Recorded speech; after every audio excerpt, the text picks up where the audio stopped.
नमस्कार। आप देख रहे हैं वत्स वाच और मैं हूं मुकेश वत्स। फ्रेंड्स, ट्रू नोड के अनुसार केतु मघा नक्षत्र में 20 अप्रैल को एंटर कर जाएंगे। मघा एक बहुत ही इंटेंस नक्षत्र है और केतु भी एक बहुत ही इंटेंस प्लैनेट है। 8 महीने तक केतु यहां रहेंगे। इसका प्रभाव हम लोगों के जीवन पर पड़ेगा। इसका क्या महत्व है, इसके क्या मतलब हैं, कौन कौन से इंपॉर्टेंट पीरियड हैं जिसमें हमको किन बातों का ध्यान रखना चाहिए, विश्व पर और हमारे व्यक्तिगत जीवन पर इन जनरल इसका क्या प्रभाव होगा, और सबसे इंपॉर्टेंट चीज वो कौन से सरल उपाय हम कर सकते हैं जिससे कि इसके दुष्प्रभावों से बच सके।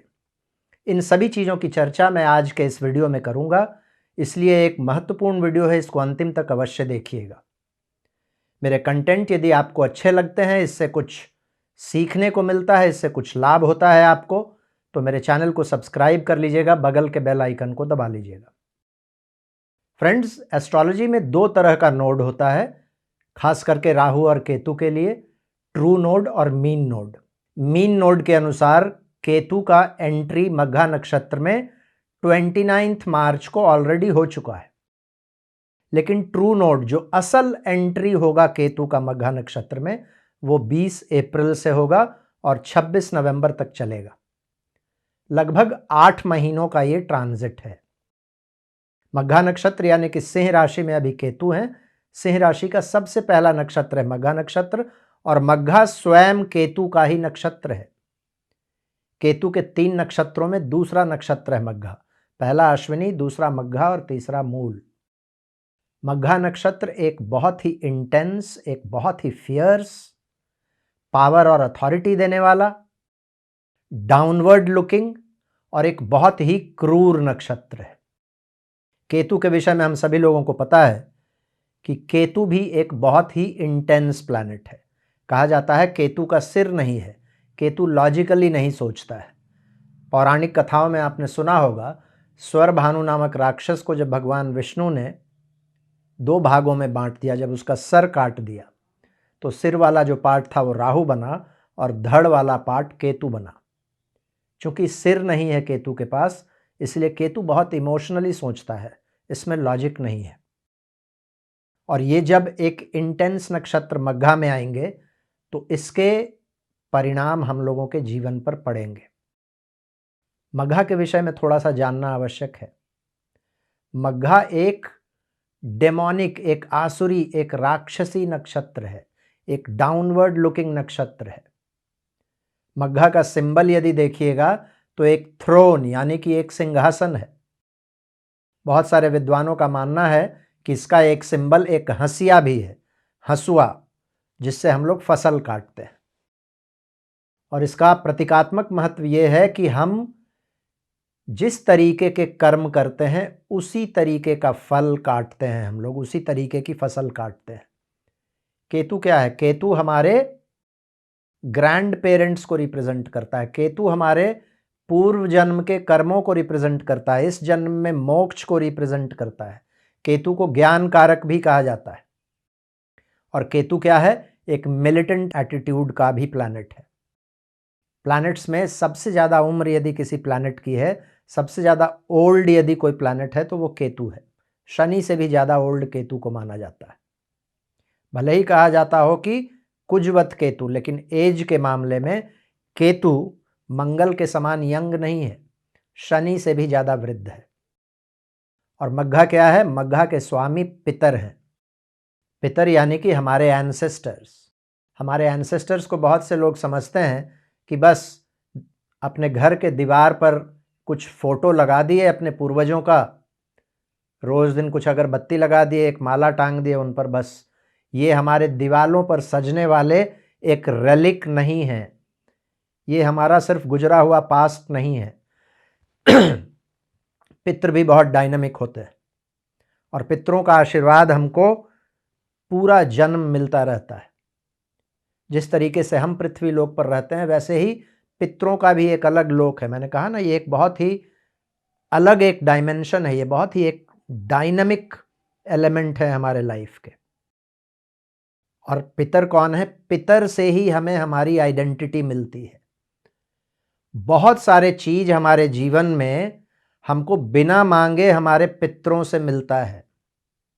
क्या क्या मिलता है? आपके शरीर के अंदर का जीन्स, जो जेनेटिक कोड है आपके शरीर में, वो कहाँ से आया है? वो हमारे पितरों का देन है। हम कौन हैं, ये पहचान हमें कहाँ से मिलती है? हमारे बाप दादा परदादा, इन्हीं से मिलती है। तो हमारी सेल्फ आइडेंटिटी पितरों से जुड़ा हुआ है। पितरों से हमें पैतृक संपत्ति और वसुधा मिलता है, ट्रेडिशनल ज्ञान मिलता है, और ये सब चीज बिना मांगे हुए, बिना मेहनत के मिलता है हम लोगों को। ठीक उसी तरीके से मघा भी एक्सपेक्टेशन से ज्यादा देने वाला नक्षत्र है। जिस तरीके से हमारे पितर हमारी सेल्फ आइडेंटिटी से जुड़े हुए हैं, उसी तरीके से मघा भी हमारी सेल्फ आइडेंटिटी को बताता है। Magha tells us who we are and from where we have come. हम कौन हैं और कहां से आए हैं, ये मघा बताता है। वैसे ही जैसे कि हमारे पितर बताते हैं। मघा वर्तमान जीवन तो है ही, जीवन के अंत के बाद की यात्रा भी मघा है। मघा हमारे पास्ट कर्मास को यूज करके हमारे प्रेजेंट को गढ़ने वाला नक्षत्र है। मघा is the nakshatra which uses our past to shape our present. जैसा मैंने पहले ही कहा कि ये एक बहुत ही इंटेंस नक्षत्र है। थ्रोन इसका सिंबल है, तो ये पावर और अथॉरिटी को भी रिप्रेजेंट करता है। मघा एक्चुअली आप देखिएगा तो अश्लेषा के बाद आता है। अश्लेषा के सर्प को मारने के बाद ही, यानी कि ऑब्स्टिकल्स को पार करने के बाद ही हमें सिंहासन मिलता है, सक्सेस मिलती है। ये प्रतीकात्मक मतलब है इसका मघा का, इसलिए इसका सिंबल थ्रोन है। और मघा देखिएगा जहां भी प्रोमिनेंट होता है, जिन हॉरोस्कोप्स में भी प्रोमिनेंट होता है, उस व्यक्ति को बहुत ऊंचा पद दिलाता है। हमारे डोनाल्ड ट्रंप एक एग्जाम्पल है उसके। तो ये व्यक्ति को प्रोमिनेंस देता है, अथॉरिटी देता है। बहुत ही इंटेंस नक्षत्र है। इसमें केतु की तरह मोक्ष एवं ज्ञान के प्रति रुझान भी है, तो केतु की तरह एक मिलिटेंट एटीट्यूड भी है। सिंह राशि में पड़ता है ये नक्षत्र, इसलिए इसमें सूर्य की गर्मी है, सूर्य का क्वालिटीज है। सिंह राशि के जैसा राजसी स्वभाव है, एक राजा के जैसा ये गर्म भी है और बहुत मैग्नेनिमस भी है। सहृदयता भी इसमें है, एक प्रोटेक्शन की भावना भी है इसमें। अपने से नीचे काम करने वाले लोग, अपने लोगों का, अपने फैमिली का प्रोटेक्टर भी ये बनता है। सिंह राशि में है, इसलिए बहुत ही गर्म नक्षत्र है। केतु भी एक गर्म प्लैनेट है। सिंह राशि और सूर्य तो गर्म है ही। इसमें राजा वाले क्वालिटीज हैं, तो तानाशाह वाली क्रूरता भी है। मंडेन लेवल पर देखिएगा तो मघा पावर तो देता है, अथॉरिटी देता है, लेकिन इस पावर और अथॉरिटी का यदि सकारात्मक प्रयोग कोई व्यक्ति नहीं करता है तो फिर ये डाउनफॉल भी लाता है। और मघा के विषय में आप लोगों को मैं बता दूं, मघा में जब कभी भी पाप और क्रूर ग्रह लंबे समय तक रहते हैं तो ये बड़े बड़े राजाओं के शासन का अंत करता है, राजाओं के डेथ को दिखाता है, असैसिनेशन को दिखाता है, तख्ता पलट को दिखाता है। ये एक बहुत ही मिलिटेंट नक्षत्र है, आंदोलन और क्रांति को भी रिप्रेजेंट करता है, जिससे बहुत बड़े बड़े लोग अपदस्थ होते हैं। बड़े बड़े लोगों ने यदि गलत काम किया है तो उन चीजों को ये एक्सपोज करने वाला नक्षत्र भी है। तो इसके दो साइड हैं। पर्सनल लेवल पर यदि बात करें तो मघा हमारे स्पाइन को, हमारे बैकबोन को, हमारे पीठ वाले पोर्शन को, हमारे ठुड्डियों को, हमारे ओठ को और हमारे नाक के अगले पोर्शन को भी रिप्रेजेंट करता है। केतु जैसे क्रूर प्लैनेट जब यहाँ इतने लंबे समय तक रहेंगे तो व्यक्तिगत लेवल पर हम लोगों को बॉडी के इन पार्ट्स का ध्यान रखना होगा। मघा में जब क्रूर प्लैनेट्स बैठते हैं तो एक और चीज होता है, जनता में असंतोष की भावना होती है और जनता दुखी होती है।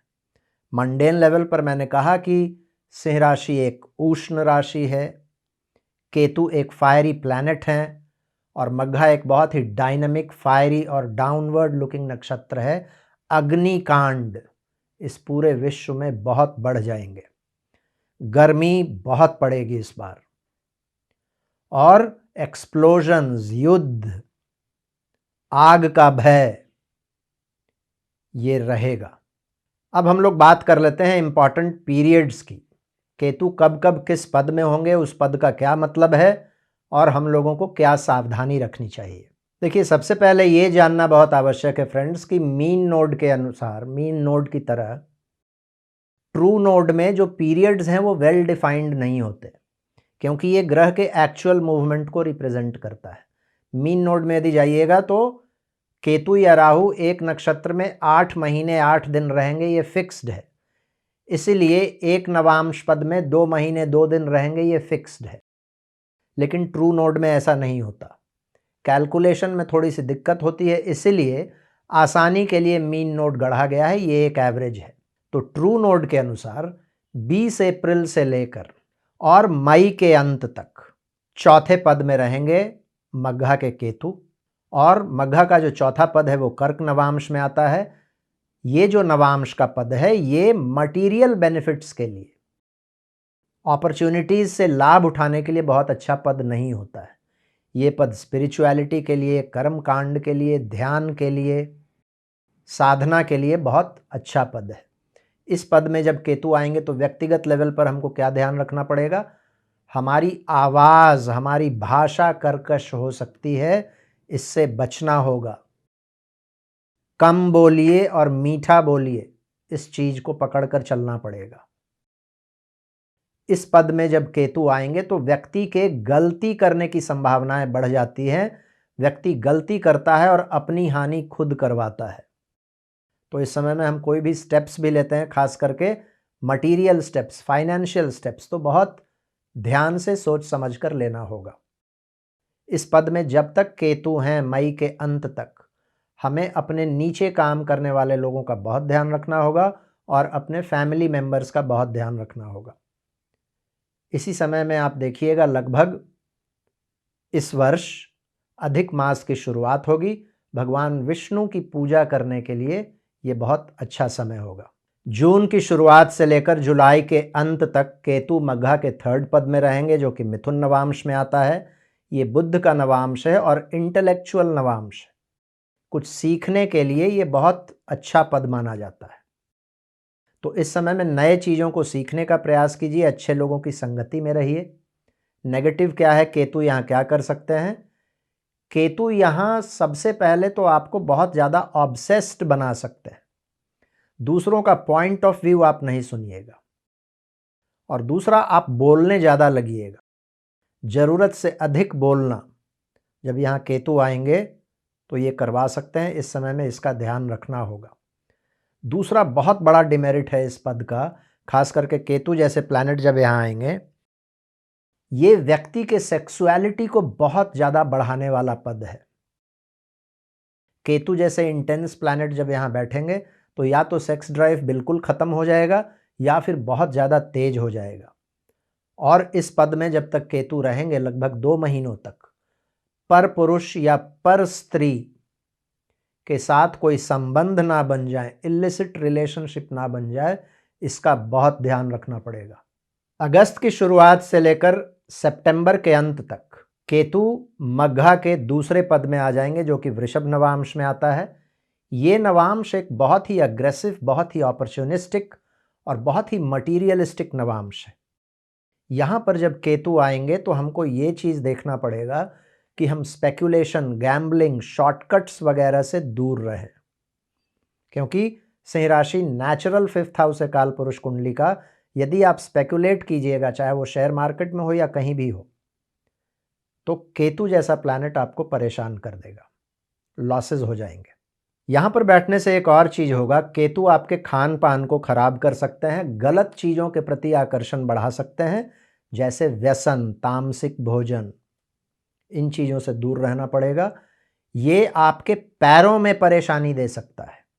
और सबसे इम्पॉर्टेंट चीज़, इस समय में जो भी प्रेग्नेंट महिलाएं हैं उन लोगों को बहुत ज़्यादा ध्यान रखना पड़ेगा। केतु यहाँ पर परेशानी क्रिएट कर सकते हैं। कोई भी परेशानी हो तुरंत मेडिकल एडवाइस लेना चाहिए। दूसरा, जिन लोगों को भी बच्चे छोटे हैं या बड़े भी हैं, ये आपके बच्चों को भी दिक्कत दे सकता है। खास करके आपकी कुंडली में वैसे लक्षण हैं तो फिर इस चीज़ से सावधान रहना होगा। अक्टूबर के शुरुआत से लेकर नवंबर के अंत तक केतु मघा के पहले पद में आ जाएंगे। ये गंडांत वाला पद है। मेष नवांश में आता है, मंगल का नवांश है। यही वो पद है जहां पर अश्लेषा को खत्म करके, अश्लेषा के सर्प को मारकर व्यक्ति को सिंहासन मिलता है। तो ये पावर और अथॉरिटी दिलाने वाला पद है। और यहीं पर मग्घा का आत्मसम्मान, लीडरशिप क्वालिटी, फाइटिंग स्पिरिट, ये सभी चीज़ें दिखती हैं। केतु जैसे क्रूर प्लैनेट का इस नवांश में आने से क्या हो सकता है, ये व्यक्ति को या तो बिल्कुल शिथिल और एस्केपिस्ट बना सकता है, प्रोक्रेस्टिनेशन दे सकता है, या फिर बहुत ज़्यादा अग्रेसिव बना सकता है। तो इन दोनों ही चीज़ों से हम लोगों को बचना होगा। अब हम लोग बात कर लेते हैं फ्रेंड्स कि केतु जब मग्घा में होंगे तो रेमेडीज़ क्या करना चाहिए हम लोगों को। देखिए, मग्घा नक्षत्र सूर्य की राशि में पड़ता है। सबसे पहला रेमेडी यही है कि यदि पॉसिबल है, आप कर सकते हैं, तो मंत्रों के साथ सूर्य नमस्कार डेली कीजिए। ये बहुत अच्छा रेमेडी है। इसी से जुड़ा हुआ एक रेमेडी है, स्नान के बाद गायत्री मंत्र पढ़ते हुए सूर्य को जल अवश्य दीजिए।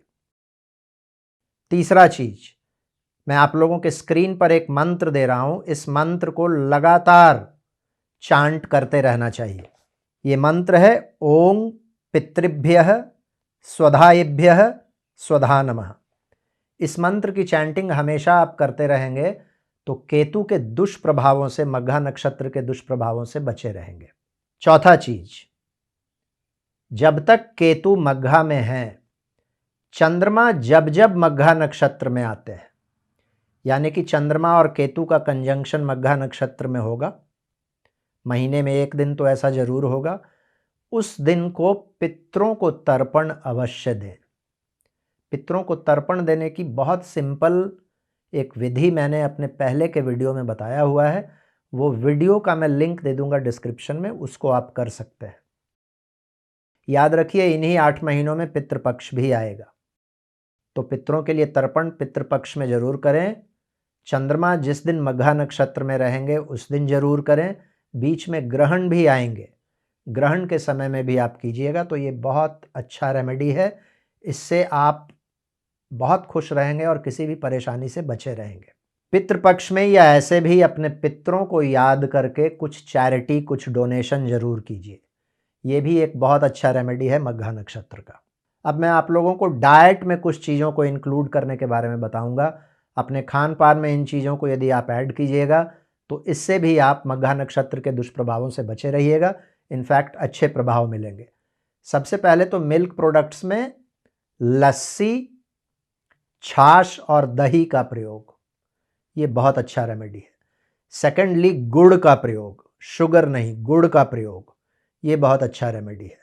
थर्डली, तिल से बना हुआ कोई भी सामान, कोई भी मिठाई, उसका प्रयोग यदि आप अपने डाइट में करते हैं तो ये बहुत अच्छा है। इसके अलावे आप पानी बहुत पिए, ये भी मघा के लिए एक बहुत बढ़िया रेमेडी है। और इस समय में याद रखिए गर्मियों का सीजन भी है, वैसे भी ये बहुत अच्छा रेमेडी है। तो इन चीज़ों को यदि करते रहिएगा तो बिल्कुल ठीक रहिएगा।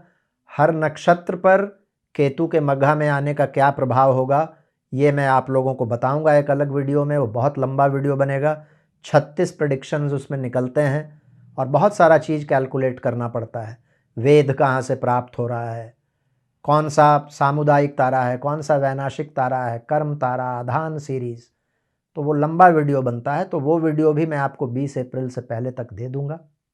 मुझे उम्मीद है आज के वीडियो में मघा के ट्रांजिट के विषय में, केतु का मघा में ट्रांजिट के विषय में आप लोगों को जानकारी मिली होगी, इसका मतलब समझ में आया होगा, इंपॉर्टेंट पीरियड्स की जानकारी मिली होगी और सबसे इम्पॉर्टेंटली बहुत ही सिंपल रेमेडीज़ मैंने बताए हैं, उन चीज़ों को भी आप समझे होंगे। यदि वीडियो अच्छा लगा हो, लाभकारी लगा हो, तो इस वीडियो को लाइक अवश्य कीजिएगा और भी मित्रों के साथ शेयर कीजिएगा। अपना प्यार, अपना आशीर्वाद इसी तरीके से मुझ पर बना कर रखिएगा। आज मैं अपनी वाणी को यहीं विराम देता हूँ। फिर से मुलाकात होगी अगले किसी वीडियो में एक नए विषय के साथ।